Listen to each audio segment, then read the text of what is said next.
cameras and get rolling, and we'll get started. All right. So I'd like to welcome each of you here tonight. I know some of you have traveled really far to be with us, and I'd like to thank each of our presenters for coming to the Bay and traveling and being here to share with you. We have three really important voices all here working to break the narrative on gender ideology, trying to expose the lies and bring truth to the conversation and to the public. So just really thank you for coming. Thank you all for being here. We appreciate it. For those of you who I haven't had the pleasure of meeting, I'm Callie Fell. I am the Executive Director at the Center for Bioethics and Culture. And I'm going to be moderating tonight's discussion. As an educational nonprofit, the Center for Bioethics and Culture, we work to address issues in the bioethical sphere, specifically things that intersect medicine, science, and technology. We try to give a voice to the marginalized and the vulnerable, including young kids and children who are being targeted by gender ideology or the gender industry, frankly. Some of you are very aware of our work and are supporters of us, and we appreciate that. And you're aware that we use a variety of platforms to educate the public. One of those is the production of documentary films, such as Transmission, What's the Rush to Reassign Gender, and our most recent, The Detransition Diary, Saving Our Sisters, as well as my podcast, little plug here, called Venus Rising. Our work can be found online, and it can be found on YouTube. All of our documentary films are free to the public on YouTube, on our YouTube channel, and are in many languages. We have folks all around the globe who are willing and helpful in translating those films so they can be shared around the globe. And I work with a wonderful group of people. One of them you've just met, Kirsten. She's actually our newest member. She's our developmental director. And then, of course, I'm sure most of you know Jennifer, our leader and our founder and our president. Under her leadership, the Center for Bioethics and Culture has become a go-to voice, a resource on emerging bioethical issues. So now I'd like to introduce why you came. We have three really great panelists here. Tonight you'll hear from Amy Sousa, Chloe Cole, and Benjamin Boyce. Amy is, I'm just going to go ahead and introduce all three of them, and then we'll dive right in. But Amy is a women's rights advocate, an educator, and a facilitator whose work focuses on embodiment, boundaries, intuition, instincts, and sense perceptions as internal authority building practices. Her work and research background has given her a unique lens to form a critical analysis of the concept of gender identity. Also the problem with the curriculum being taught in our schools and the harms that the indoctrination does to the physiological health of children through dissociating them from their own sense and perceptions. And then we have Chloe. Chloe Cole is a self-described former trans kid. She detransitioned after undergoing years of puberty blockers and an irreversible double mastectomy at the age of 15 years old. She travels bravely across the country to share her story and raise the alarm about gender transition procedures that are being done to other children, and share her story. And in February of this year, Chloe actually filed suit against Kaiser Permanente Healthcare. Yes. That failed her during really the most important developmental process of her entire life. So welcome. And then lastly, but certainly not least. What are you going to read, and who wrote what you're going to read about me? Oh, shock. Did I write that? Or Maybe. Okay, well, all right. Lay it on me. Benjamin. Maybe I'll change what I was going to say. No, Benjamin is a writer, interviewer, and documentarian. He explores the tides and the riptides of culture and politics And he began establishing content on YouTube actually in 2017, kind of in the wake of the Evergreen State College fiasco, may we say? Yes. Shitstorm?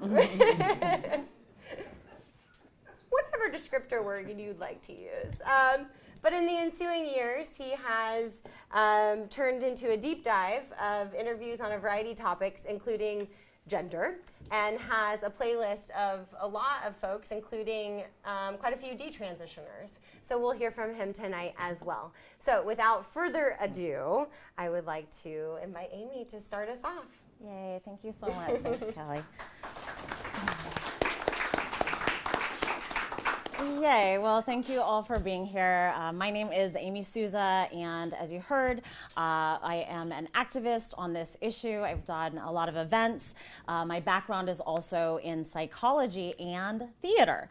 And those things coming together have led me to this specialization in embodiment, and particularly as it pertains to safeguarding. So when I'm talking about embodiment, sometimes people think I'm talking about something woo or new age, but I'm really talking about a very practical skill set that we all have. What I am talking about is the state of being fully occupied at one in integrity with one's body, one's sense perceptions and instincts. And embodiment is the foundation for all safeguarding skills. So while it's wonderful, of course, that human beings have this really amazing and well-developed prefrontal cortex that allows us to do all kinds of abstract analysis and computations and conceptualizations, it's often this very capacity that causes us to rationalize ourselves out of our own survival instincts. Like all animals, humans are not born into this world conceptualizing. And like all animals, humans are born into this world as sensing beings. So while newborns don't understand any language, they can't perform even basic math skills, they are already responding to their environment with their senses. Our bodies are an accurate guidance system that leads us towards nourishment and away from pain. And like all animals, humans are born with bodies that contain all of the instincts that we need for our survival.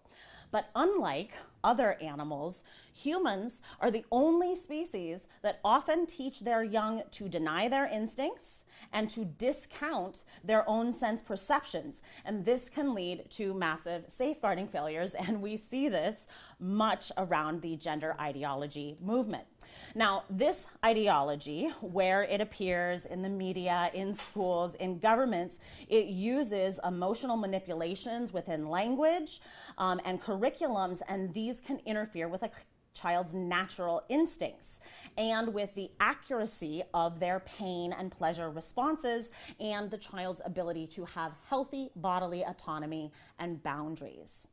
I want to talk today about the use of what I call, or what is called, empathy traps. I'm going to talk about a little bit about glamorization in the form of publicity, and I'm going to talk about how they are used as a manipulation of the inversion of our natural empathetic pain response.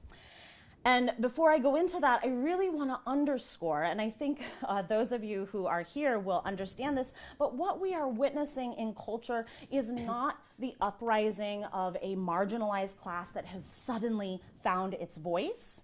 We are witnessing a top-down engineered agenda. And I'm going to say a quote from an amazing woman named Kay Yang. She is a whistleblower. She's a former trans rights activist herself. She used to work in the New York City public schools for the Department of Health. She is now a whistleblower on the issue, and she defines this agenda as the collusion between supranatural governing bodies, nation states, the private sector, in tandem with corporations, media, academia, foundations, and nonprofit organizations to actualize legal and social change in the name of trans and LGBT rights that undermine and terminate sex-based protections for females, child safeguarding, and the very binary of sex, male and female, as measurable categories. So that's quite an agenda. I also want to cite for you a 2020 article which Forbes magazine wrote.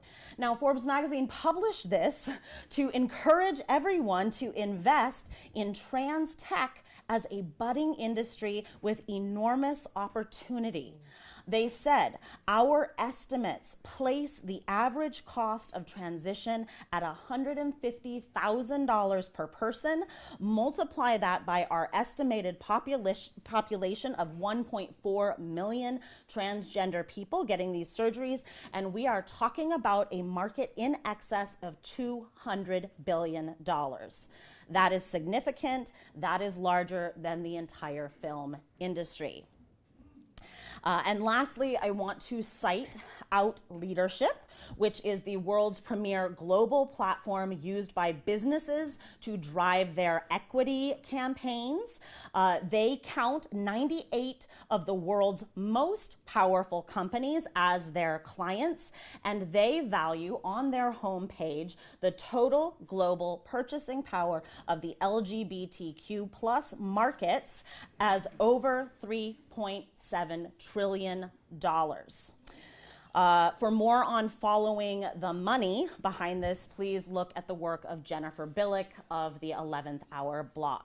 Now, I am citing these to talk about how these marketing trillions go a long way towards the manufacturing of consent that have helped pave the way for condoning crimes against children, mainly by the creation of publicity that uses cognitive hacks to bypass instincts and natural sense responses. So kids, of course, are primarily and especially vulnerable to this.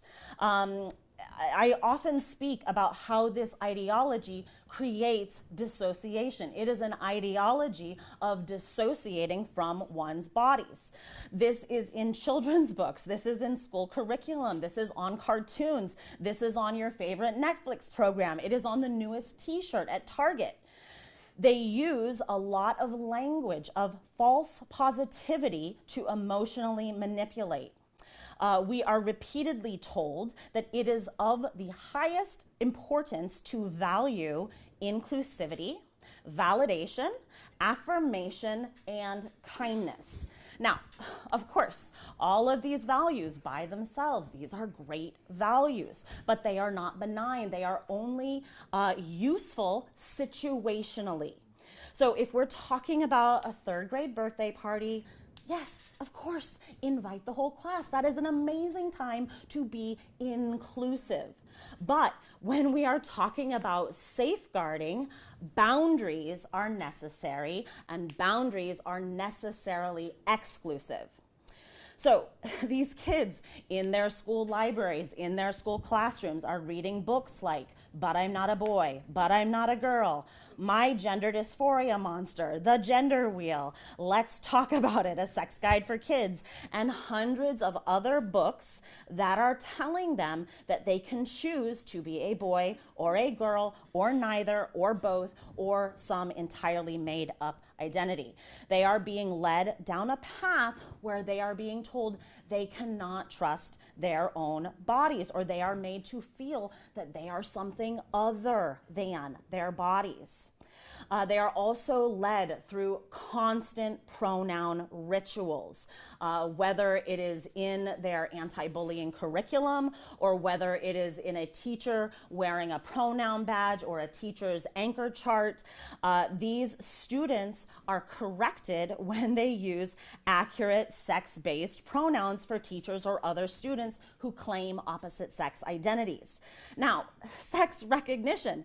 This is a primary instinct. All animals have it. This is evolutionarily honed over millions and millions of years. There are only about 5 instincts: fight, flight, sex recognition, food recognition, and sex drive. Okay, now when kids, if any of you have kids, you know that kids go through a language acquisition phase. They do point and say, or we call it see and say, and they point and they say, Mommy, there's a bird, and the mom says, yes, that's a bird. Or they say, Daddy, there's a truck, and the dad says, yes, there's a truck. This is a process of authority building. This is a process of naming and claiming. They are not only learning language, but they are learning that their own senses are an authority on the world. They are learning to trust their bodies. This is a process of healthy bodily autonomy. They are learning, I can trust my eyes and my ears to tell me the truth about the world around me. So when teachers correct students, just a few weeks ago in Glendale, I don't know if you all saw this video, there was a developmentally disabled girl who was calling her teacher Miss Cam because she saw that it was a woman. She saw a woman in front of her, and she was being corrected. No, I'm Mr. Cam. No, I'm Mr. Cam. Now, this is telling kids that they cannot rely on their bodies as an authority on the world around them. They are telling kids, no, you cannot trust your eyes and ears. This is happening to kids in nursery school, kindergartners. Very young kids are being brought up thinking, I cannot trust my body to tell me the truth about the world. So this is a very dissociative process, and ultimately when kids are taught that they cannot trust their bodies, when they do not have bodily autonomy, they are vulnerable to future predation. So kids can't have healthy boundaries if they can't trust their own bodies. Now, through the use of curriculum like the Genderbread Person, this is the most common curriculum taught in schools. Many of you will have seen this, but it doesn't matter if you have not. Mainly the thing is kids are being taught that they are compartmentalized. So in the image and in the writing of the Genderbread Person, they are taught that their identity, their mind, is something separate than their body, their sex, and this is something separate than their gender expression. That all these things are separate and operate separately. So this is another dissociative effect. It's a compartmentalization. They are taught the definition of gender identity in the curriculum is one's internal sense of being male or female or neither of these or both or another gender. So that's confusing to me. I am an adult. I've read it many times. Of course, that is going to be confusing to kids. It's self-referential. It doesn't explain anything. What are these senses? What is a sense of being male or female? What is that like? To me, as an embodiment person, the only senses or feelings that come with our bodies are physical sensations. That's it. The only thing that is particularly female about me is having a female physical developmental process. All the other feelings, all the other senses, those are emotions. Those are open to all humans. Okay, but they are being told you can have a sense of what is a male, a sense of what is a female, but they are given no guidelines for what this might be. So you might imagine that by looking at the American Psychological Association and their book, which is often called the Bible, the Psychiatric Bible, the DSM-5, or the Diagnostic and Statistical Manual of Mental Disorders, that we might find something more substantial. But instead, gender identity is described much the same way, as a category of social identity that refers to an individual's identification as male, female, or some other category in between. Where gender dysphoria is a general descriptive term that refers to the distress that may accompany the incongruence between one's experienced or expressed gender or one's assigned gender. So the DSM, I've given you the highlights, but the DSM devotes over 10 pages to the diagnosis of gender dysphoria, okay, but it never differentiates between sex and gender, okay? It doesn't tell you what this sense of a male identity versus a female identity might be. Doesn't say what those are or are not. It doesn't say whether you might have feminine tastes and be a man and that's okay. It doesn't tell you any of this. It has no differentiations. And the only diagnostic criteria of symptoms that it does provide basically literally boils down to liking sex stereotypes of the opposite sex. It's literally all about stereotypes.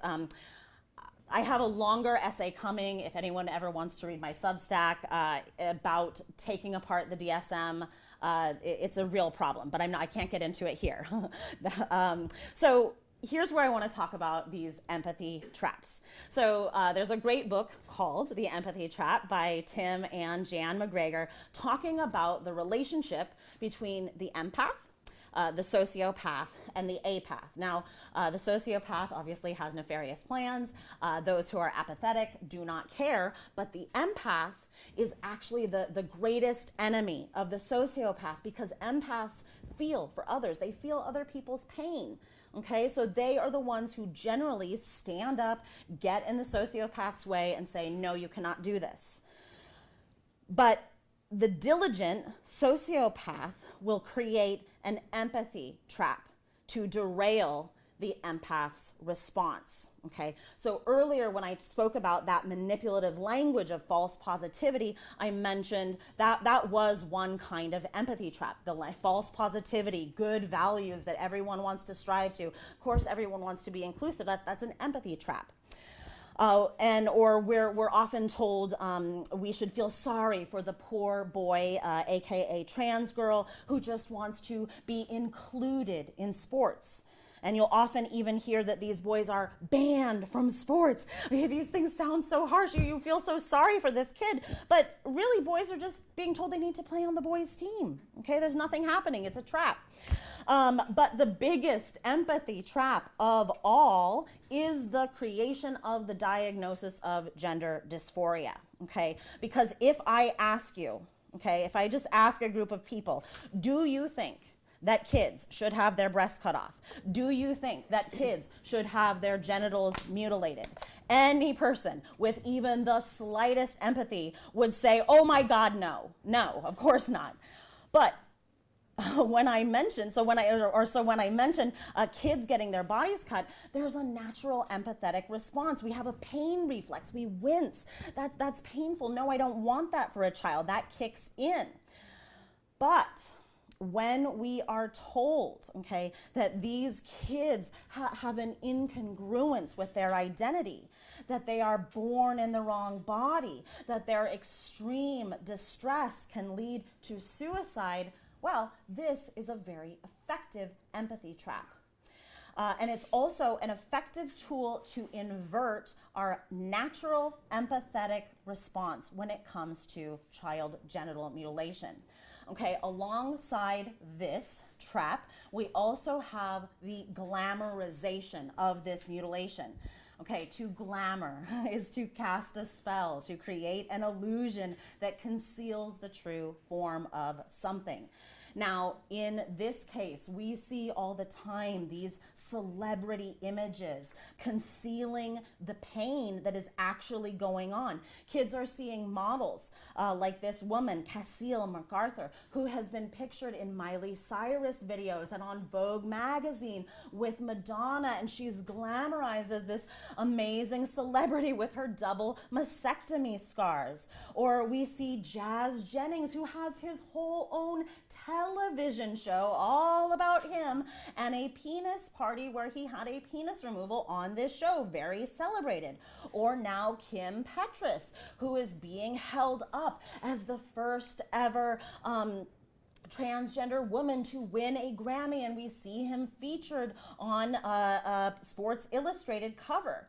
Okay, the reality of the very painful surgeries that they have gone through are being glamorized. They are being made to appear elite, enviable, confused with luxury and sex appeal and status. So as a result, these images, our empathetic pain response is subverted. Instead of associating these things with pain, we associate them with an enviable state of being. Now, this is not a new tactic. This has been used across all cultures and centuries. And I want to give you the example today of Chinese foot binding. Okay, when it first emerged as a practice, it was just for the elite. You know, the royals, the top families, the top houses. But as the practice grew, as it was associated with the status, it began to be seen in the more middle and lower classes. And as with our current practice here of cutting off healthy breasts and genitals of children, in China, the brutality of the practice was minimized. Okay, there was euphemistic sleights of hand, like tiny feet or golden lotus feet. Okay, these are comparable with our terms like top surgery and bottom surgery. They're just little cute euphemisms that hide the horror of what is really going on. Also, among the Chinese, foot binding was universally legitimized. Okay, there was a saying, if you love your daughter, you can't love her feet. Okay, so think about that. We have today, if you love your trans daughter, okay, AKA your son, you can't love his penis. If you love your trans son, AKA your daughter, you can't love her breasts. Or, of course, the one that we do here, literally, do you want a dead child or a trans child? Okay. I can't go into it right now because there's a time constraint, but if I could, these same connections can be made with the practices of FGM and breast ironing, both of which are still practiced in parts of the world today. Images, you can go and look at this for yourself. Today in the Sudan, in Mali, female genital mutilation is practiced. And if you look at the pictures side by side with these new surgeries, there's nullification surgeries now and eunuch surgeries. These are practiced in Miami and San Francisco. And side by side, these pictures are indistinguishable. And the negative symptoms and complications of these surgeries are exactly the same. So we could ask ourselves, why is FGM wrong when it's in North Africa, but right when it's here? Also, FGM, just as a side note, FGM is a feminizing surgery. In these countries, it is being used to feminize girls. Their clitorises are seen as a little penis. So why is their feminizing surgery wrong on little girls, but we do this feminizing surgery on little boys and cut off their genitals? It's so wrong. So to get things wrapped up, our human capacity for reason can be used for good or harm, okay? The reasoning required to justify these mutilating the bodies of children is not sensible, okay? It literally cuts us off from our empathetic sense response, and it literally cuts kids off from their sensing bodies. We need to meet this ideology value to value. Okay, this is a value of disembodiment, dissociation, compartmentalization, objectification. We need to meet this with the values of embodiment, trusting your instincts, trusting your sense perceptions, having bodily autonomy. These are the tools that kids need to inoculate them from this concept that is infecting their brains. So I hope that you will walk away with understanding a bit more about that, and I really appreciate you. Thank you for letting me speak to you today. Thanks.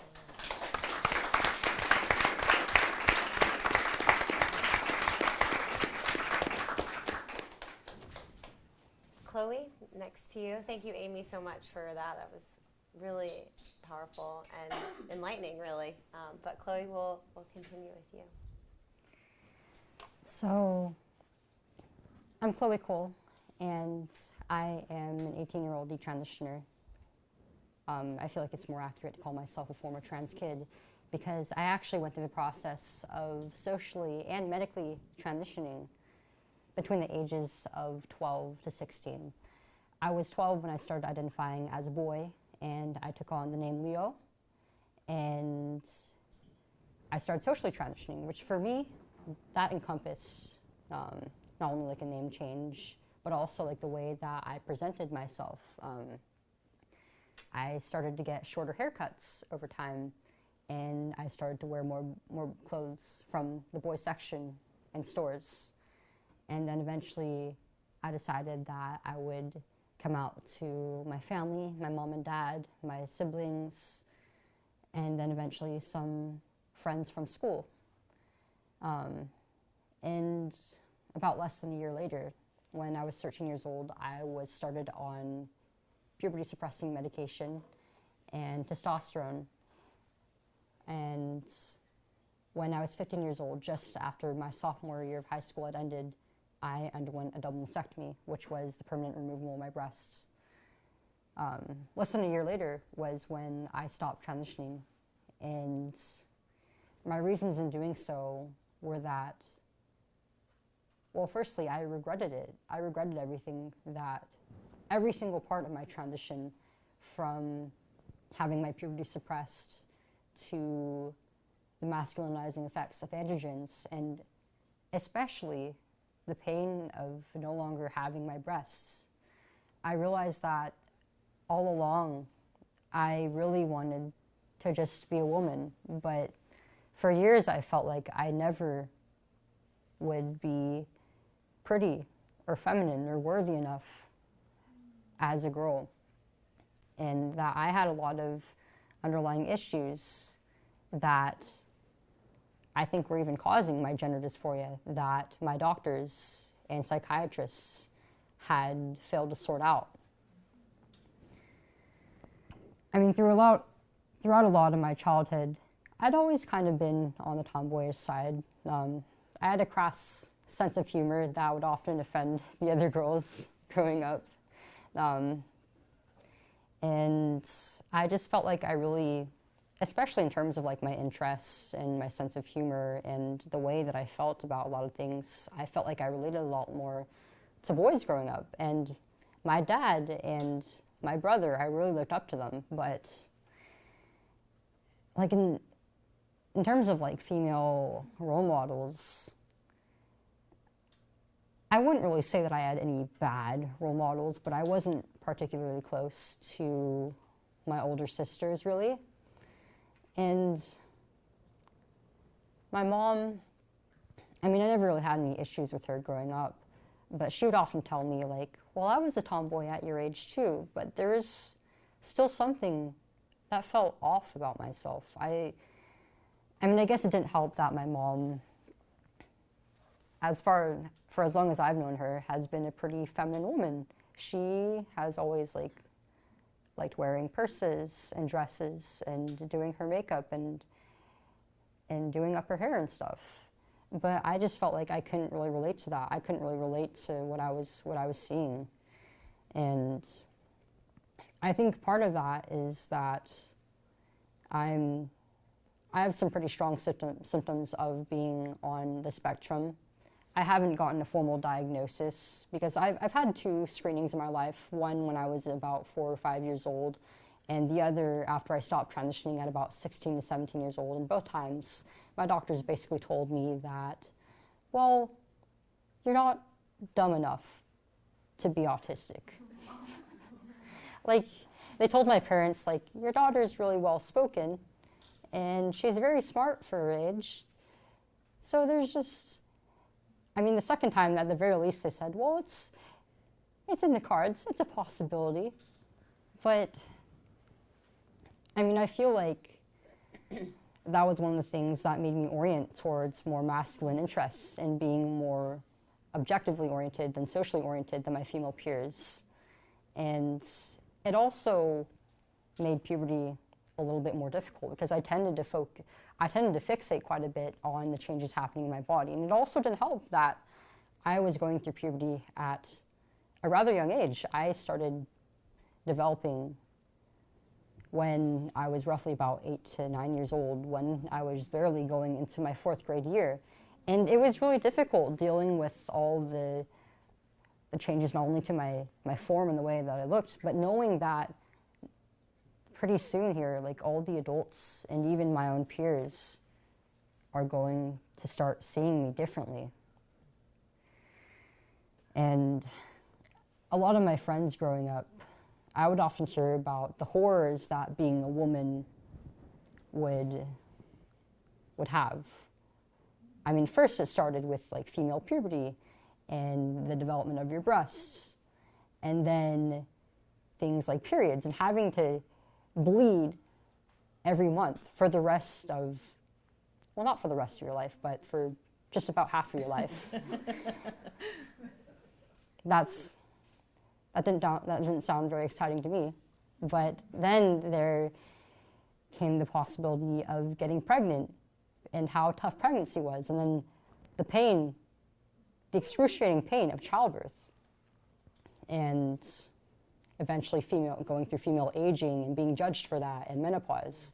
All of it was presented to me in a very negative light, and nobody had really ever told me, like, well, you know, there's, in spite of all the pain that these things bring, it's all for good reason, and it's all a gift in the end. I mean, the ability to bring life into the world, just using my own body, had never really been emphasized throughout much of my development. And because I was a kid, I didn't think that I really wanted to have kids of my own. I mean, why would I want to go through the process of being pregnant and then childbirth? It was kind of devalued almost amongst like the female social groups and groups online that I would speak in. Like, it was almost a ridiculous idea to be a mother. And so I never really valued all these bodily functions that I had, and so I just saw it all as like a painful burden, and I wanted nothing to do with it. And because I was a bit of a tomboy, kind of masculinely leading, and I felt at times that there was no way I could be a good girl, because I don't even feel pretty. That I'd be better off living as a boy even. I started using a phone when I was about 11 years old, just before my 12th birthday. And I mean, everybody else my age was using social media apps like Instagram and Snapchat especially. And a lot of my peers had gotten their phones many years earlier than I did. And I felt like I was really missing out on this. And so, of course, the first thing I did upon getting this thing was to make my own social media account. I wanted to see what I was missing out on. And at first, I added like my friends from school, and then I started interacting in communities that were centered around my interests. Things like art, character illustration, TV shows, anime, manga, video games. And I noticed that sometimes in these communities, they would talk about like their own personal lives. And a lot of these users would talk about being a part of the LGBT. Many of them called themselves gay or bisexual or pansexual. Some of them are non-binary, and an overwhelming majority of these users were biological females around my age, about 12 to maybe like the early 20s, and they identified as boys or men. And I started noticing a lot of similarities between me and them. A lot of them were very artistically oriented. Many of them were diagnosed with like ADHD or autism. And just hearing them talk about how difficult it was growing up to relate to other girls, it really hit close to home. And I started to wonder after a while, like, why does this feel so familiar? Is there something that's attracting me to this group? And I started to introspect a little bit. At first, starting with my sexuality. I thought that maybe I wasn't entirely straight, maybe I was bisexual, maybe I was pansexual. But that didn't feel right. That didn't feel like it was the issue affecting me. And so I started to wonder about my gender identity, because I never really 100% felt like a girl. In fact, I didn't even know what that was supposed to mean, really. But I thought maybe I don't really have a gender, or maybe I'm both male and female, because I think in some ways I'm like the girls, and in some ways I'm more like the boys my age. And then I thought, well, you know, I'm not very pretty, I'm not very curvy, I don't really have much in the way of breasts, and I like having my hair short, I like playing video games, and I like being outside. And I've always felt like I'm more one with the boys. I think, in fact, that I'm not even a girl. I think that I am a transgender boy. And this idea I really clung to, because growing up, I had a lot of difficulties socially and with my own self-esteem. I felt ugly. I felt like I would never make an adequate woman. And I had no idea what my role in the world was, but all I knew was that there was something that was making my peers treat me and see me differently. And this seemed to be the answer. And the further I looked into it, the more it seemed that this was the only solution. I started experiencing gender dysphoria. I started to not only dislike my body, but just the very idea of being a woman or being seen as a woman. And all of the research that I'd done on transitioning, from both the accounts of people within the transgender community and even from websites that had information from or were official medical resources, pointed to transition as the only means of addressing this condition of distress around your sex. And I really started to fall into the idea that I was, in fact, a boy, that I had never been my mom and dad's daughter in the first place, that I was destined to be their son. And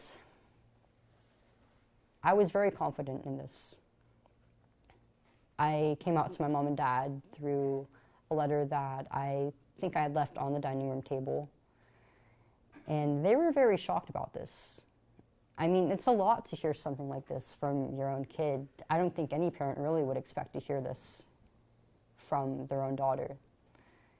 But, I mean, they wanted to be supportive of me, but they also didn't really know how to handle this. My dad saw right away that it was absolutely a mental health issue. And so my mom and dad, they discussed it, and they decided that they would send me to a therapist to help me sort through these feelings, but also so that they, as parents, could get the help that they needed in navigating this with me. But that never happened at all. I mean, right away, as soon as I stepped into that office, they started with the questions. Well, what's your preferred name?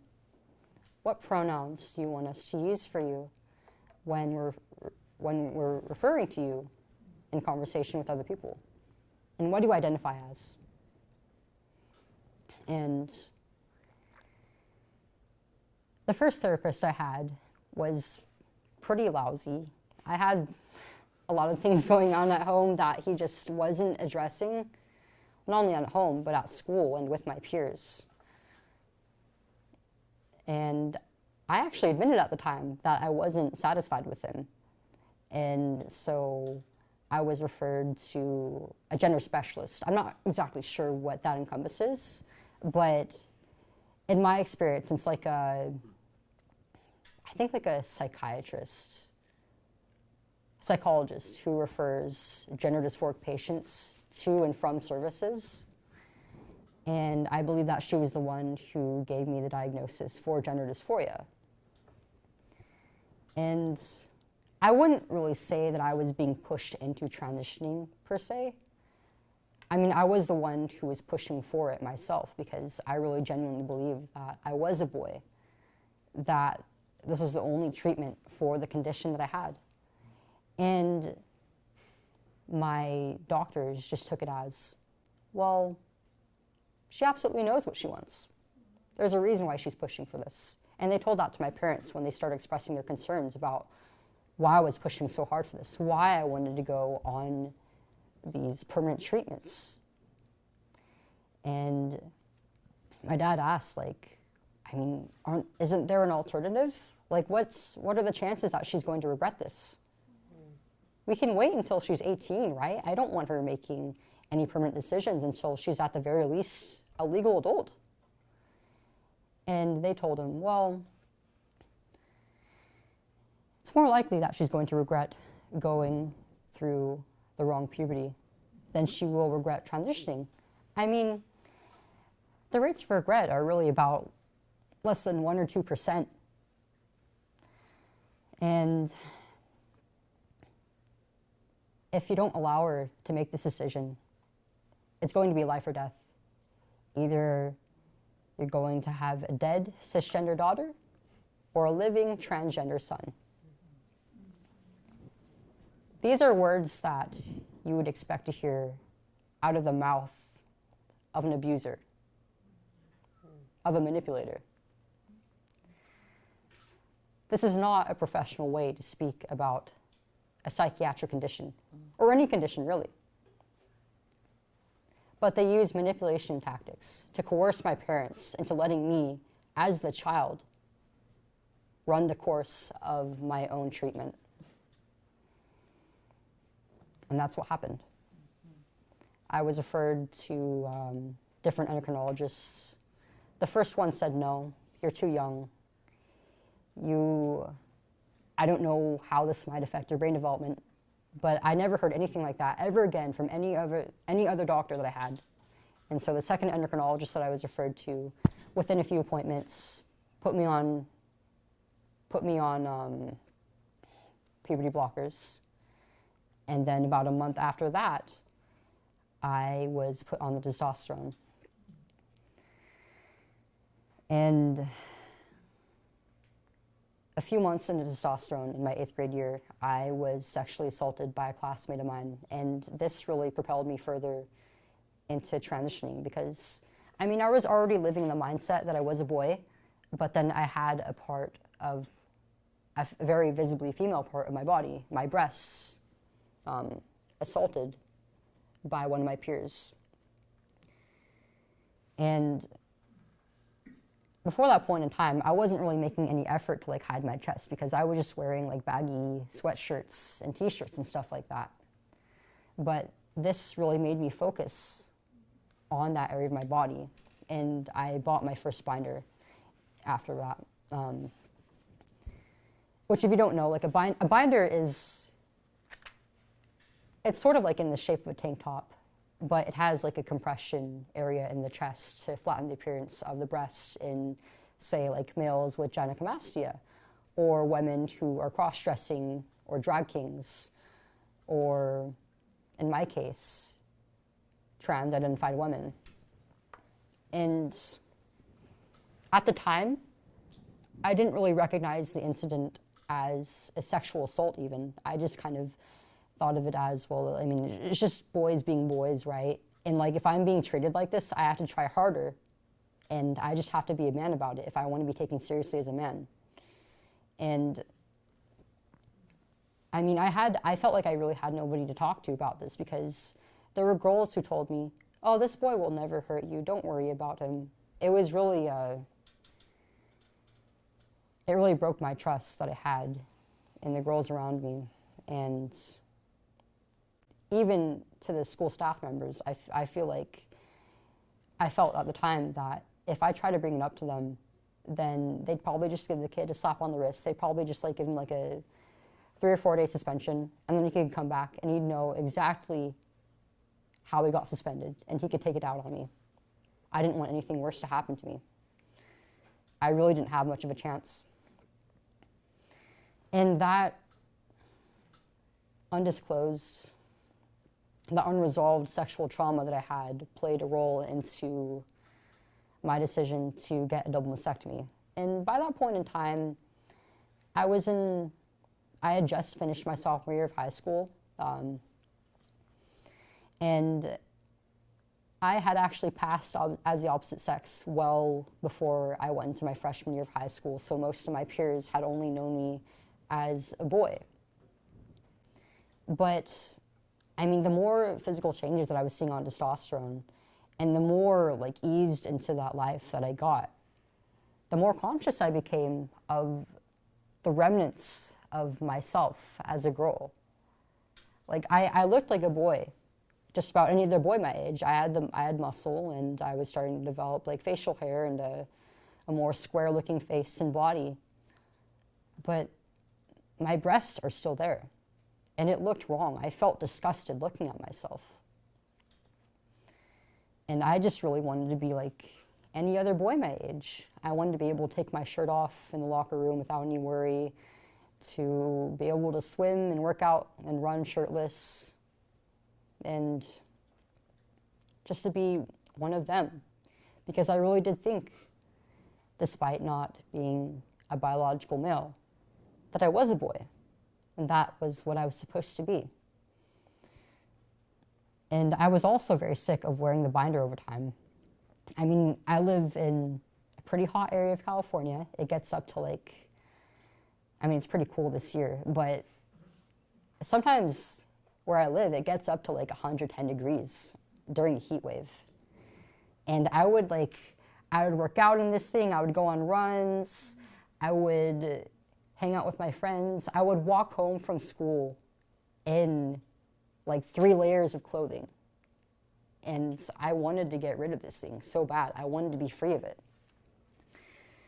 And so about halfway through my sophomore year, I started speaking to my gender specialist, and I told her I have decided that I want to undergo top surgery, as I knew it at the time. And it was about like the 6 months between that first consultation between me and the surgeon and actually going under the knife at the time. It wasn't very long. It wasn't long enough to do a proper evaluation of my mental state, which they failed to do in the first place, because by that point in time, my psychiatric state was horrible. I had been diagnosed with major depressive disorder, and I was on medication for it, which didn't help me at all. It actually made me feel worse. And absolutely none of this was considered during the process for it. And I also underwent surgery during some of the first few months of the COVID lockdowns. And if you guys remember, they weren't letting anybody with undergo any surgeries that were deemed to be elective. Even like major quality of life improving surgeries. And yet they took away perfectly healthy tissue out of my body.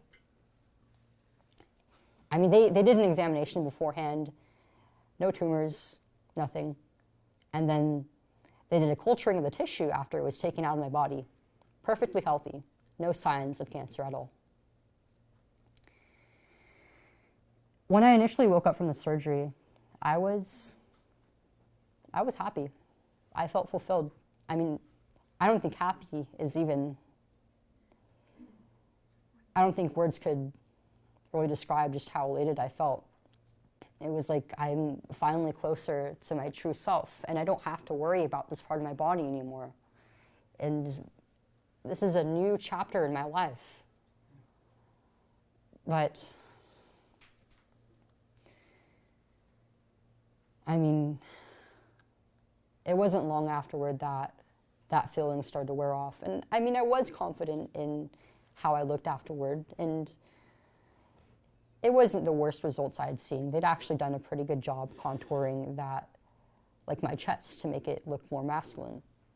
But having to deal with the post-op healing process was really rough on me.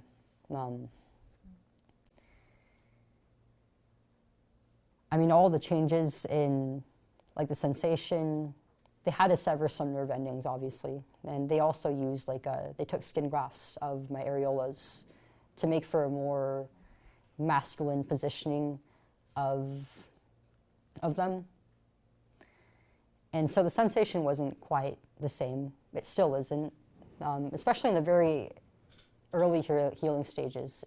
It felt like, almost like there was like an electrical current going through my chest. And sometimes there would be like little painful sparks every now and then. And looking down at the skin grafts was really rough. I mean, I suppose I won't really get into the gory details of it,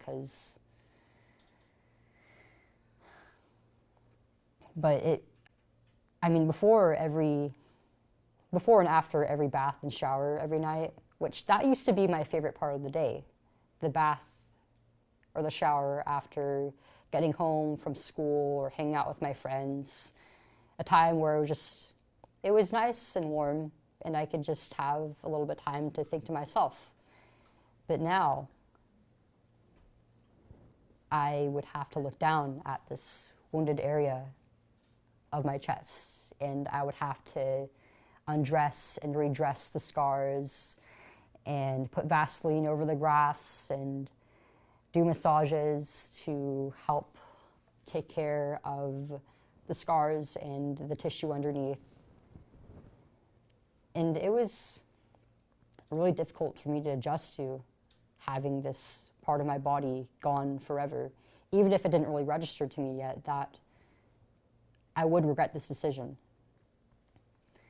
But over time, I started to figure out that there were some things about being female that I really missed,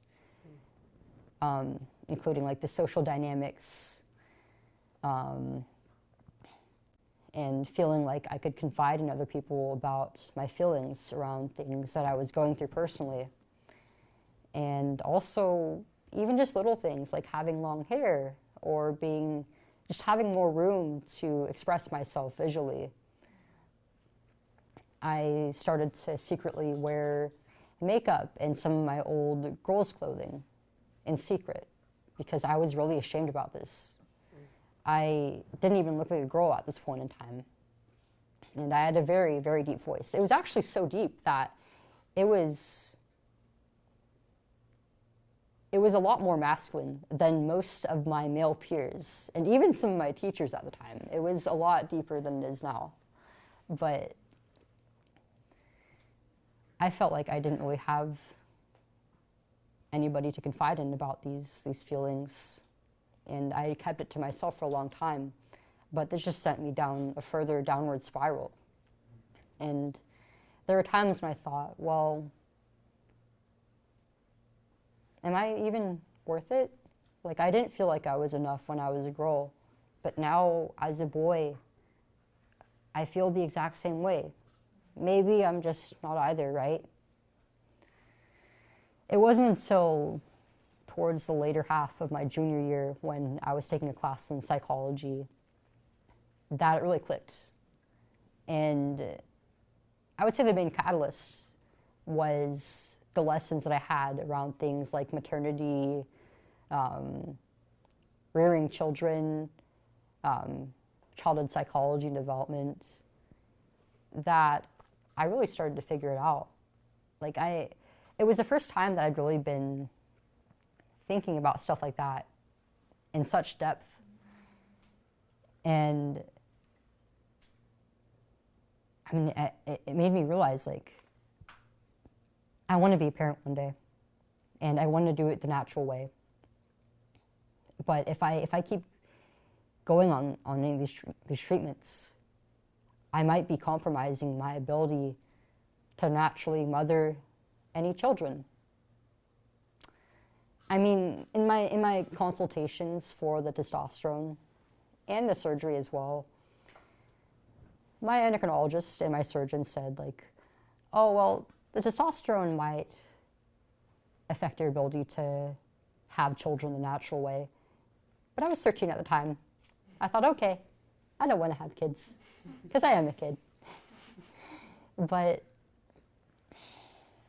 my surgeon also told me, like, you won't be able to breastfeed, obviously, because your breast tissue will be gone, and by taking a graft of your skin, we're gonna sever the stalk that milk comes out of. And again, I was thinking, like, I'm a boy. Men don't breastfeed.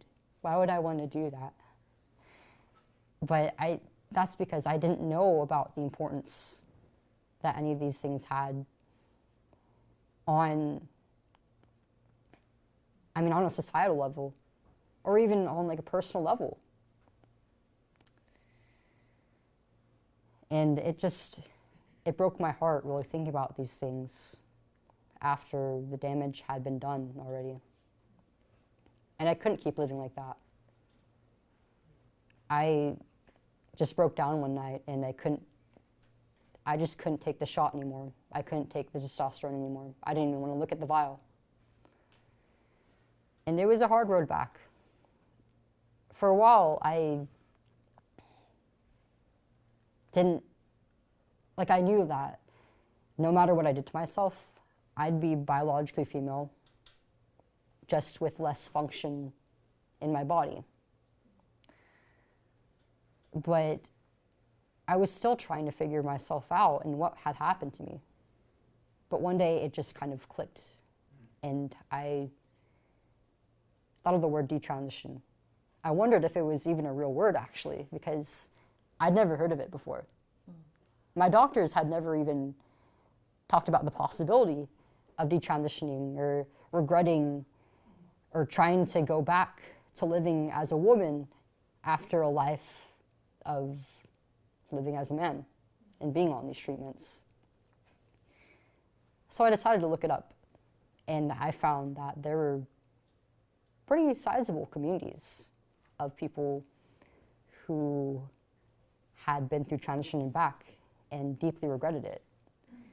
And these communities were really deeply important to me because when I started talking about my transition regret and that feeling of having been used by my doctors, I wasn't imposing my experiences on anybody else's, but the trans community took this as an attack.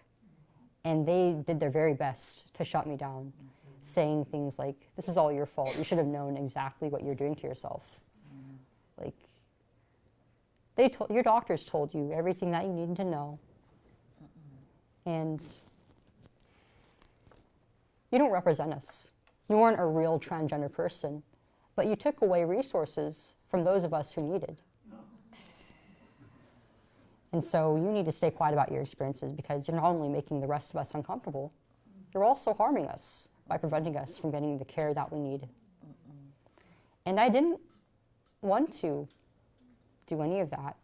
I just wanted to be able to vent, to talk about the pain that I had been through, and maybe to warn other people that this was a possibility. But they wanted nothing of it. And for a while I did give in, but it really woke me up talking to the community of other detransitioners because they had been through experiences quite like mine, not only socially in navigating how the transgender community treated them after they stopped transitioning, but also with their own doctors. Quite like me, they weren't really given the information that they needed to make a decision on this, even as adults. Not to mention that I was a kid, and no matter how much information they gave me, it's just not a decision that I should have been able to make. Though at the time, there weren't really anybody who transitioned as a kid that I was speaking to in this community. But something in me, something just told me that, I mean, I can't be the only kid who's been through this. There has to be other children, other boys and girls who've been transitioned medically and felt stuck, felt regret, quite like I did. But there is no way that they could have been speaking out.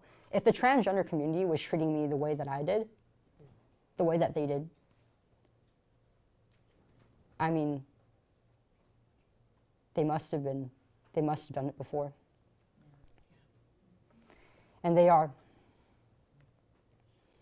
But just that intuition was ultimately what drove me to start speaking up about my own experiences.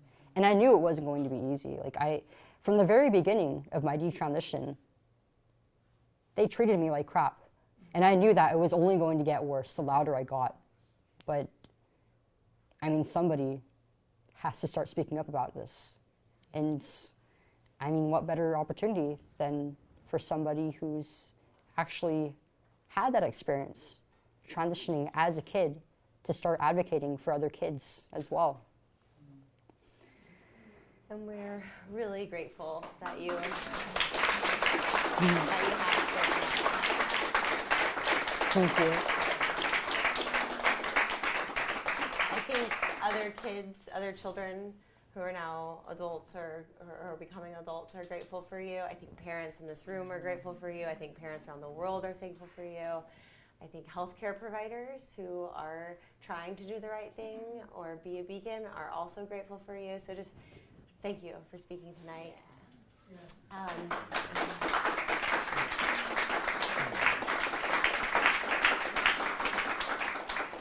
Lastly, we'll hear from Benjamin. So, I'm just gonna put words into the air. We'll see what happens.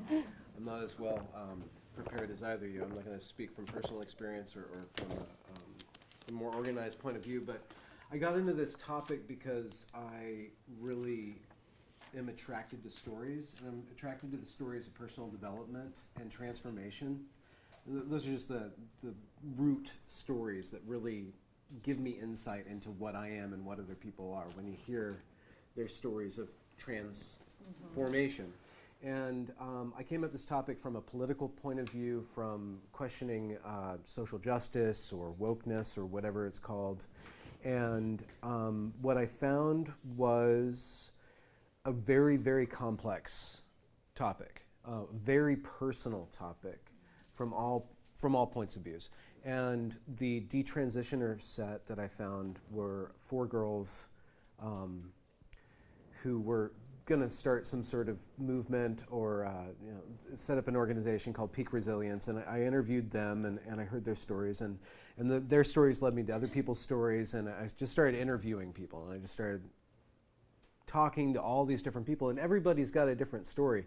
Whether they transition and they don't regret it, or it's best for them, or they're better plugged into the world by going through the physical process of transition, or people who regret it and change. There's always, it's very complex, it's very personal. So to kind of try to make any sort of blanket statements about this is really, really difficult. But there's things that are just bothering me about gender. I don't think that we can get away with it. I really think that if we destroyed gender today, we'd reinvent it by tomorrow at noon. I really think that.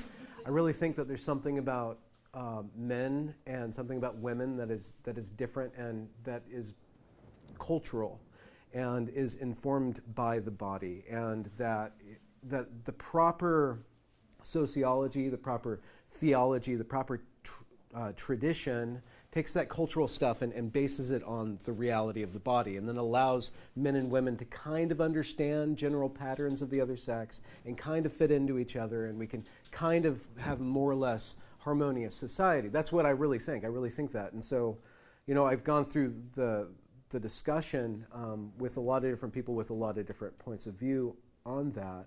And one thing that Amy was bringing up was these rituals of initiation, like the foot binding or the genital mutilation. Initiation is really important to us.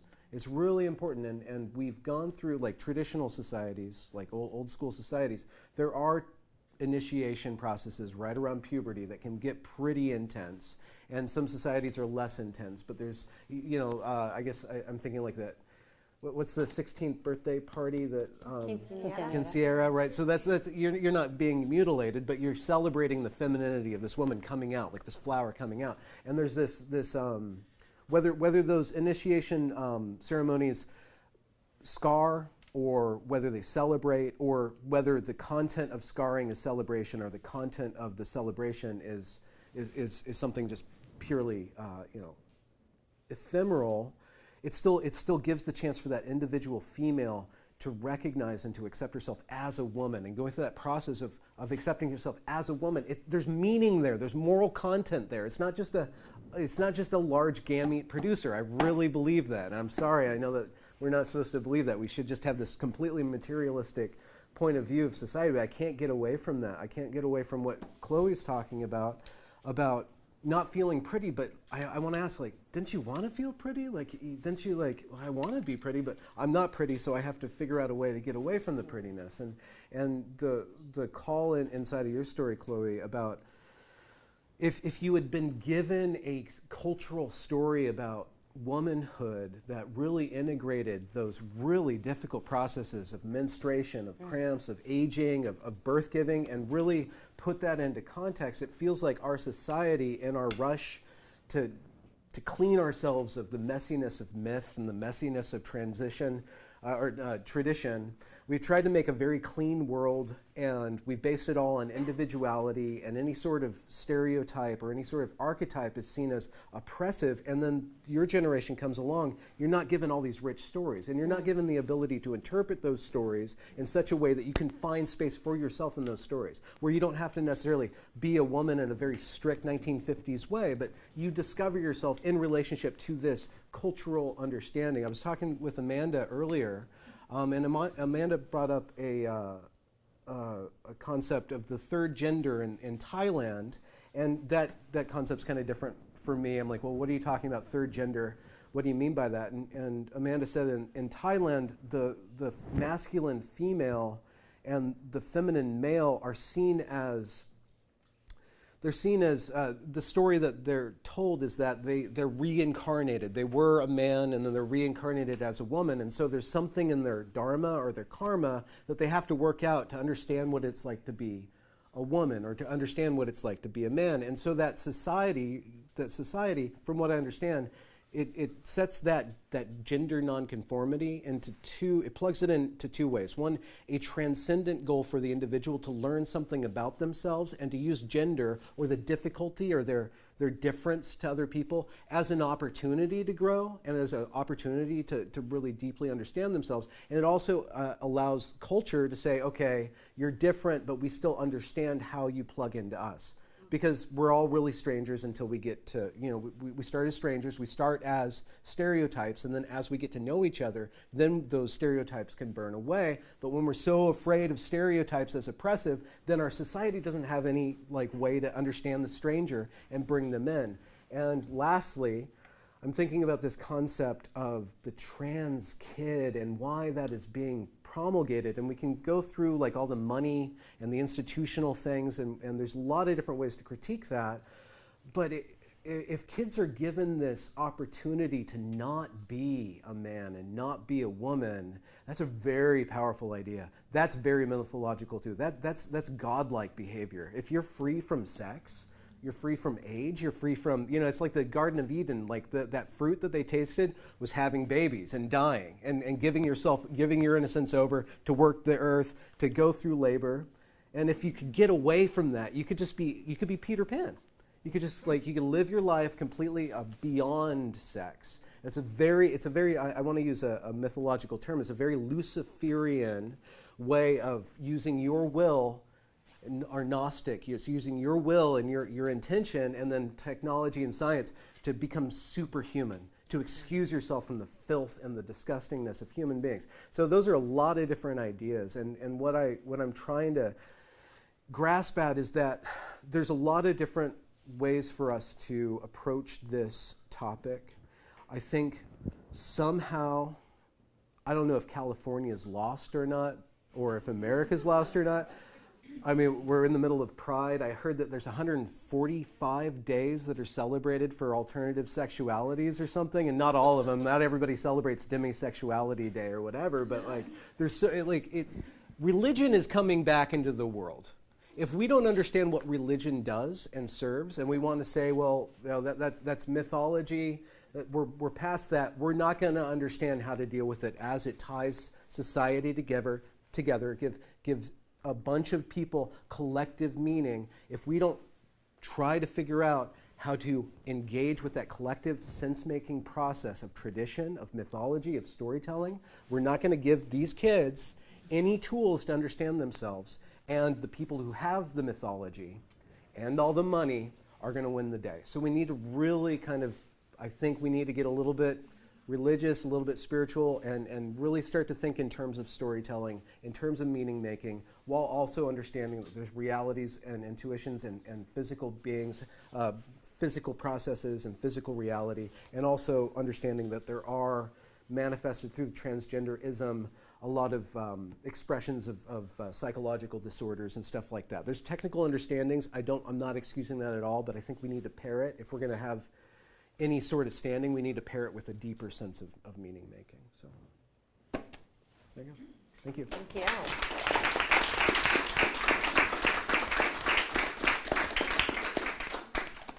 I want to thank you all, and before we move into our Q&A time with the audience, while Kirsten's passing out note cards, just shoot up a hand and we'll get you a note card. But I kind of want to open it back up to our speakers. If you guys have any comments based on what someone else said, or maybe a question for another speaker, I want to give you guys kind of the first go at questions. So if any of you have a question, Amy, do you have a question for Benjamin or Chloe, or want to piggyback? I really like what you said about meaning making, because I think that, I said humans are born to the world sensing beings, but I did talk about our conceptualizing capacities. But I think that as much as anything, humans are meaning makers. We are always in the process of creating meaning about our experiences. So I do think that's a really important thing. And I do think these archetypes are important. I think stories are important, and one of the stories I often tell that pertains to safeguarding is the Little Red Riding Hood story, because that is a classic safeguarding story about a little girl who goes through a process where she comes to consciousness. She gets consumed. She goes through a dark night of the soul because she sees what she sees. She sees, grandma, what big eyes you have, what big ears you have. She's seeing the wolf. Her senses are accurate. She sees accurately the situation, but she allows the charming stranger to talk her out of her her own sense perception. So she is consumed. She's swallowed. This story is very it pertains very much to what is happening in our culture and what happens to a child when they allow the charming stranger to talk them out of what they see in front of them. But I think you're right. I think we need these stories. I don't know if women have read here the book, The Women Who Runs with the Wolves, because there's all kinds of stories of women going through processes, these archetypes of what it is to be a woman. I think this is very important. But one thing I would say is that I don't know about this thing, gender. We probably could have some arguments there. Yeah.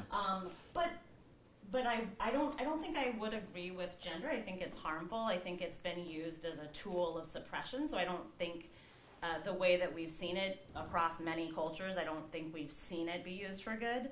But what I will say is that bodies necessarily influence our experience. Of course of course our bodies will influence our behavior and our experience. But to me, that still has to do with our bodies. It doesn't have to do, or we don't have to accept what culture tells us. And I do think that some of how we're framing things now, like my critique, or one of my critiques of the DSM, is it's very depoliticizing. This diagnosis of gender dysphoria, instead of helping a child critique a very sexist, narrow, regressive culture that's projecting stereotypes that cause the child discomfort, instead of helping the child get political and talk back to the culture, it makes the problem internal. It makes your problem into yourself. Yourself is the problem. Your body is the problem. Instead of my problem being the external agent that is projecting these things onto me.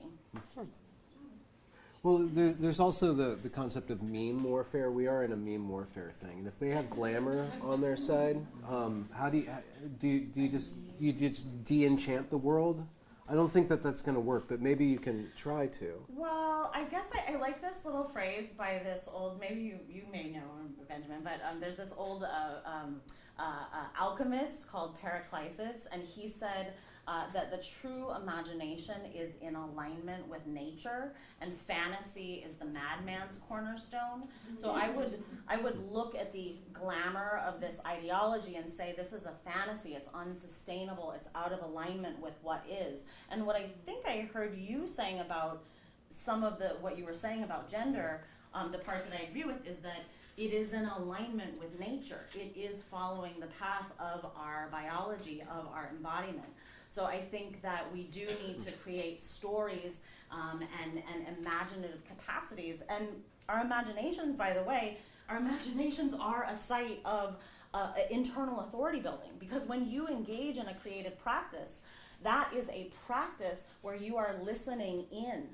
If you write a novel, if you paint a picture, if you compose a piece of music, now of course a critic can tell you, oh, I don't like it, it's no good, or I loved it, it was amazing, but only you can hear what's there, can sense what's there. Only you know what brushstrokes to put on the page. Only you know what music notes to compose. Only you know what sentences to write. So the process of practicing your own imagination, this is the theater work that I used to do with kids, is internal authority building, because it's the practice of listening inwards for your answers. I think Chloe alluded to that a little bit when you talked about during your transition when you were taking the hormones and thinking that you would be better as a boy, or you were a boy, you lost that creative space, and you, at least when you were telling your story, you missed your being more artistic self, or and I think this kind of ties in a little bit. You know what's interesting is that I actually started to, I've always been kind of an artist. I've been illustrating for as long as I can remember, since I was like a toddler. I mean, I have like entire shelves and like cupboards just full of my drawings from when I was 3 up until I was maybe like 17 years old. But I started to develop kind of like an artist and a writer's block as I started to transition. So maybe that's true in like a more literal sense as well. Yeah. Well, do anyone else have any comments or questions before I start collecting cards from the audience? Benjamin or Chloe, anything you'd like to add or ask? There is a pattern that I've seen in the interviews that I've done where transition does become the project. And it's a never-ending, it's like, it's one of those Zeno paradoxes, like you can only get halfway there, and so you do another surgery and halfway there. So it is a big sink for the creative self, and it's very internal. It's very focused on the seed of the self. So if people who go down that path are very aware of keeping that in a very specific lane, it can, because it really engages the will, and it has payoffs with this euphoria, Chloe, that you're discussing. Like this transfer euphoria thing, I don't think it's been studied. I think it's a real thing. I think there's some sort of chemical cocktail and maybe a spiritual component of getting closer. Like there's some deep thing that's going on there. So it's easy to make fun of it because it sounds kind of kooky, but I think that there's something going on in there. Should be respected. Okay. We have some really great questions. Sorry, I'm just kind of reading through them. So Chloe, we'll start with you. And for time, we'll keep our answers somewhat brief. But where do you see yourself in 5 years? And what's the status of your lawsuit? So we filed it earlier this year, but we haven't had any proceedings yet. I believe that starts in August. I don't know if I'll have to be there for that first one, but I've actually met another girl by the name of Layla Jane who lives pretty close to my area, and she actually had some of my same doctors, and she also went through the process of medically transitioning as a minor. She was 12 when she started testosterone and 13 when she underwent a double mastectomy. So I'm not the only one going through this, and I'm certainly not the only one suing. But Where do you see yourself in 5 years? yeah. As you to hope where to I see myself in 5 years, it's kind of a tough one. I get that one sometimes, but it's You're it kinda focused on the stumps here me. and now, huh? Yeah. Well, I mean, once this is said and done, I mean, I expect all this to dissolve maybe within like roughly about like the next 5 years, if not even sooner than that, because like I think anybody can tell that this is just what is going on is deplorable. But I think I might continue doing activism in different subjects, mostly relating to like family and children. But I also want to get into art. I've been trying to kill my artist block and illustrate more, but I think, I mean, this has always been a big part of my detransition and my self-rediscovery. But I've gotten really into fashion in the past few years, and I'm thinking about I think I'm going to get into clothing and fashion design and eventually setting up my own brand. And it's in the works right now, but I do have like a specific vision for it, in that it's going to be very future oriented. And part of my motivation in doing it is that I'm kind of like just generally disappointed in the state of like fashion right now, because like a lot of it's very samey. A lot of it is intended to cover pretty much as little skin as possible, and there's also like not a whole lot of room for faith. Like I'm a Christian, and I mean there's not like a whole lot of like Christian designers out there. And I don't want to like wear grandma's like Comic Sans Jesus loves you t-shirt, right? Like I want to wear something that is abstract and is inspiring. And I want it to be to promote a very hopeful worldview that, especially with the futuristic and technological aspect of it, the idea that humanity and technology can coexist safely.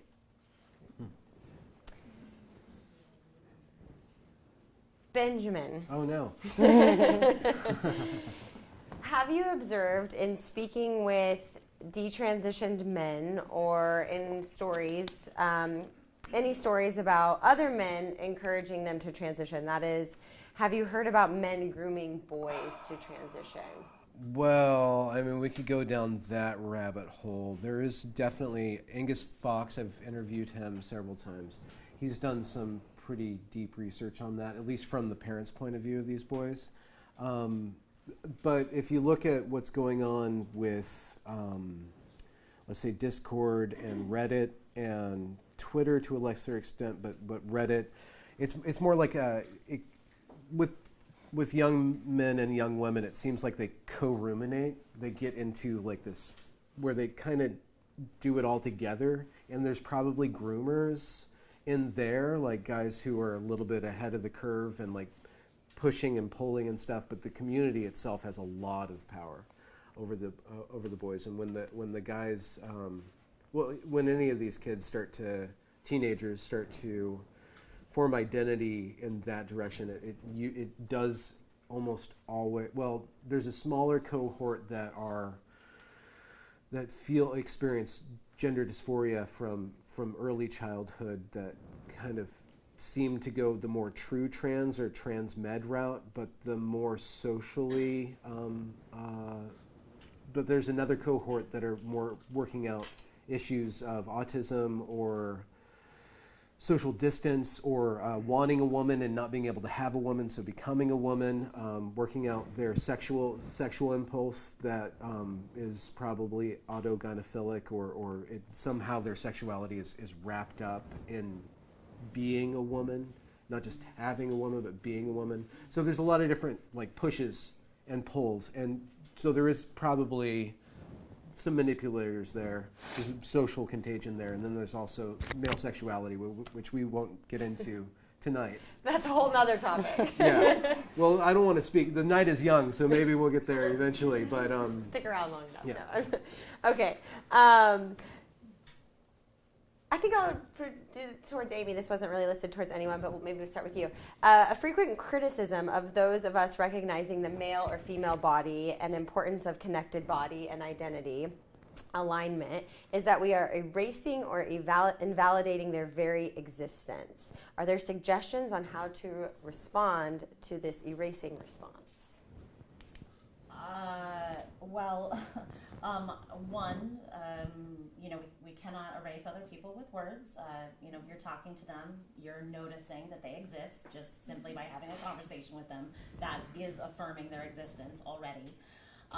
But two, and I don't know if this is something you want to say to them, but it's something that you can say to yourself, is that a healthy kind of egoic structure, I guess, doesn't require external validation, and that's one of the whole issues of this movement, is that there is a constant external validation seeking, and these kids are taught that if you don't grab onto external validation, if they don't affirm you, if you don't get it, then that will make you unwell. So I think one thing you can model is that it's okay not to have external validation.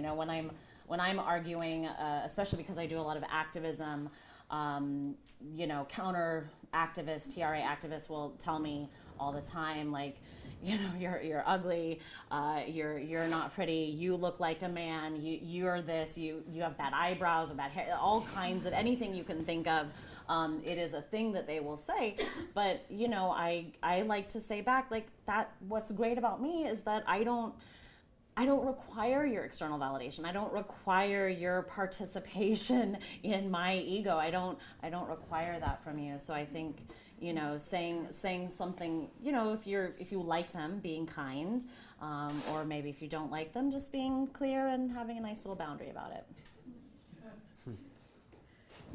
Great.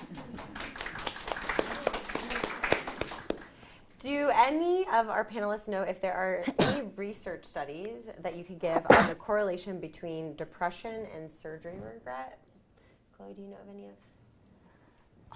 Or where they can find maybe more data on that? I know it's hard with. I mean, I'm not regret. really focused on like the clinical side of things, really. So I can't really speak on that. Like, is it like depression leading one into transition and then ending regret, or depression post-operation regret tied with another diagnosis of depression? I think it is the former that you said. Okay. Depression and then surgery requests. Oh, requests. Not regret. I'm sorry, Okay. I misread that. Okay. The comorbidity stuff is, I'm not a clinician either, but I know that from the experiences that I've heard about the comorbidity, it seems like there's gender and then there's all this other stuff. And doctors who go gender, they just say there's all this other stuff and then there's gender. That's the typical, the zeitgeist right now. Yeah, I don't think those studies yet exist. Hopefully they will. The thing about the DSM, first of all, it's a privately owned document by the APA. So it's not something that's independent, but yet, even though it's privately owned, it is sort of global in its ramifications, and it is very hard to get any research study approved that is not in alignment with the DSM and the APA. It's hard to get any medicine approved. The DSM has repercussions on, special ed in schools. It has repercussions on courts, but yeah, it has repercussions on research. So I'm not surprised that I don't know of any studies myself, and I would be surprised if they did exist. And if they did exist, they would probably not be in this country. I'm going to apologize ahead of time now that if I don't get to your question. We are running out of time. I have two last questions that I'm going to ask. Please stick around and chat with our panelists afterwards if your question wasn't answered and you just are really needing to know. But Chloe talked about for a second there that she thought in 5 years that this would be over and this would be crumbling, which I'm glad you have that hope. I think I have that hope as well. At least it appears things are crumbling. But where, I'll ask Benjamin and Amy, and Chloe if you want to answer too, where do you guys see this ending? Will it just go out of fashion, or is this going to be a lawsuit upon lawsuit like Chloe's that's going to help this crumble, or what are your predictions? It'll be a mix of those, for A sure. mix, okay. Ben? What's Benjamin? this? What's this that's The California? You guys can do it. Take up arms and liberate America. No, sorry. I come from California, so like I'm making fun of my own history. But what do you mean that like so huge? Like this are we talking about child transition I think specifically? yeah, I think so. Child It transition doesn't say is- on the card, but if I had to guess, that would be my assumption. Child transition will be very difficult to continue under the as wide as it is now. Men and women's sports, probably another thing that could reverse. Men and women's prisons is a very underlooked topic. We don't even want to look at, even the good people don't want to look at that. It's really difficult for us to square that. And it's not the righteous cause. So there's certain material things that can change through lawfare and through meme warfare or something like that. But transition, human beings have the capacity, the technological capacity to modify their bodies, and we are not going to stop. We are going to keep on doing that, and the gender transition stuff that's the beginning. That's the beginning. We're on the eve of cyborg future, so I don't see that ending. Do you have a comment? Yeah, that's pretty much what I was going to say. This is the beginning, and transhumanism is what's coming. So more and more of us really need to speak out if we care about it. We need to get brave.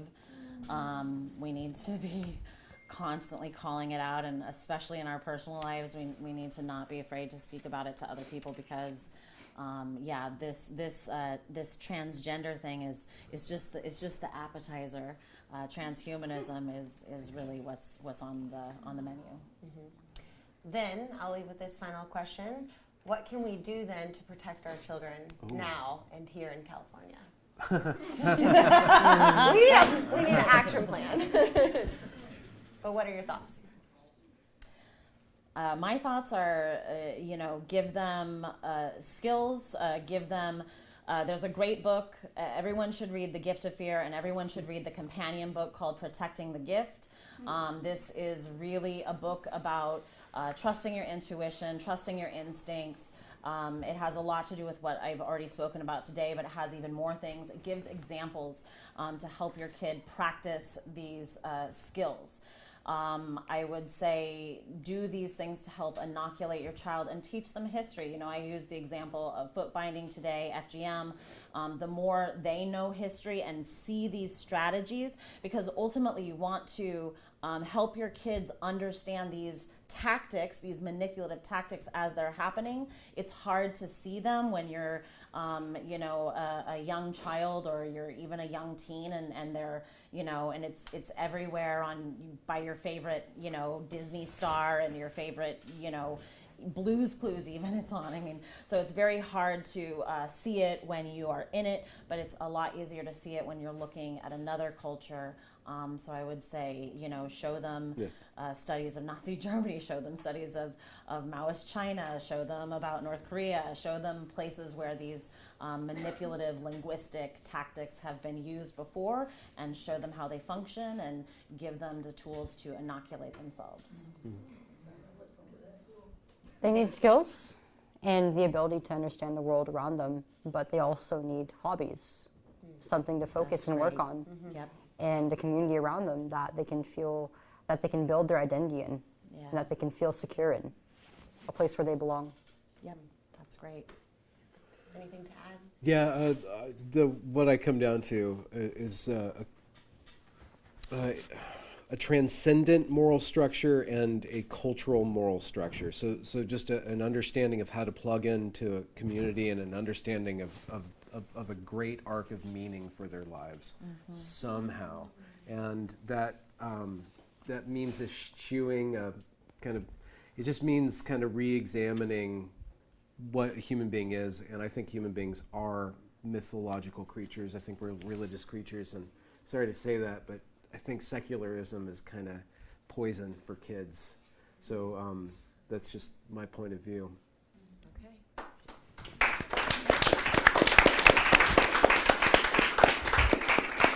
Thank you.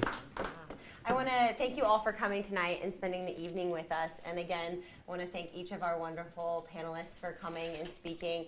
I promise we're almost done, but before we say goodbye, I just want to take a moment and remind you all that you can find, we have 2 films currently on this topic, Transmission, What's the Rush to Reassign Gender, and our recent film, which has actually just been selected for as a film festival, to be included in a film festival, the Chagrin Documentary Film Festival, Detransition Diaries, Saving Our Sisters. Those are both free on YouTube, as well as all of our films that we've created. Say your YouTube channel name. I don't know actually. It's cbc.org, network.org. Right. cbcnetwork.org is our YouTube channel name. Thank you for that. I'm terrible at shout out. Okay. But excitingly, we have a brother documentary that we are starting to the Detransition Diaries, Saving Our Sisters, that is going to be focusing on the stories of young men. So if you're familiar with that first film, a lot of people asked us, when are you going to share about the boys and the young men? Well, now we are. We are in pre-production as we speak, and it's going to cost us about $100,000 to make this film. We have raised about $30,000 so far. If you feel inclined to donate towards this film, please see me, Kirsten, or Jennifer, or go onto our website and make a donation. Every amount helps. I think this is going to be another wonderful film, another film that needs to be told or shared and told. So again, like I said, go to YouTube and you will find all the information there. And thank you all for coming. Thank you for attending. And thank you, panelists.